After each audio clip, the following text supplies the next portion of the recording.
بسم اللہ والحمد للہ والصلاة والسلام علی سید الانبیاء اما بعد۔ آج کے درس میں ایک بہت ہی مبارک عمل بتانے جا رہا ہوں۔ عمل کا تعلق بھی قرآن پاک سے ہے اور عمل بھی ہے صرف ایک رات کا۔ اگر آپ اللہ پہ کامل یقین رکھتے ہوئے ایک رات یہ عمل کریں گے تو انشاءاللہ ایک ہی رات میں آپ کا مقصد آپ کو حاصل ہو جائے گا، آپ کی دعا قبول ہوگی اور آپ کی پریشانی انشاءاللہ ایک رات میں اللہ جل شانہ ختم فرمائیں گے۔ عمل مختصر ہے مگر ہے حقیقت میں ایک بہت بڑا خزانہ۔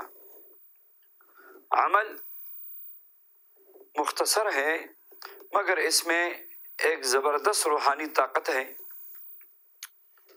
آپ جس مقصد کے لیے بھی کریں گے تو انشاءاللہ یہ تیر بہدف عمل ہے، کبھی خطا نہیں گیا۔ آپ عشاء کے بعد اطمینان کے ساتھ پہلے 2 رکعت صلاۃ حاجت پڑھ لی، اس کے بعد جو قرآن پاک میں آیات سجدہ ہے، 14 آیات سجدہ ہیں جہاں پہ سجدہ کرنا واجب ہے،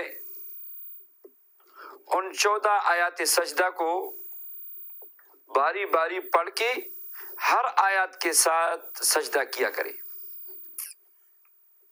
مثلا سورہ اعراف کی آخری آیت ہے، مثلا سورۃ الاعراف کی آخری آیت میں سجدہ ہے تو آپ یہی آخری آیت پڑھ کے سجدہ کریں۔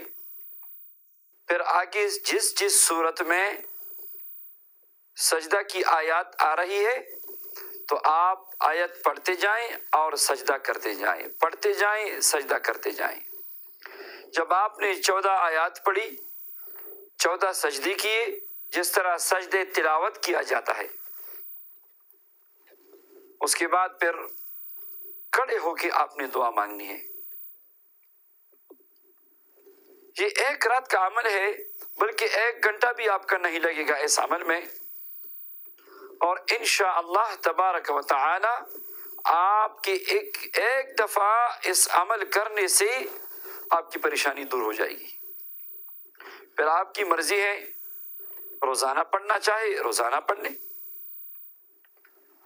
کوشش کرے کہ ایک رات میں ایک ہی مقصد کے لیے یہ عمل کرے،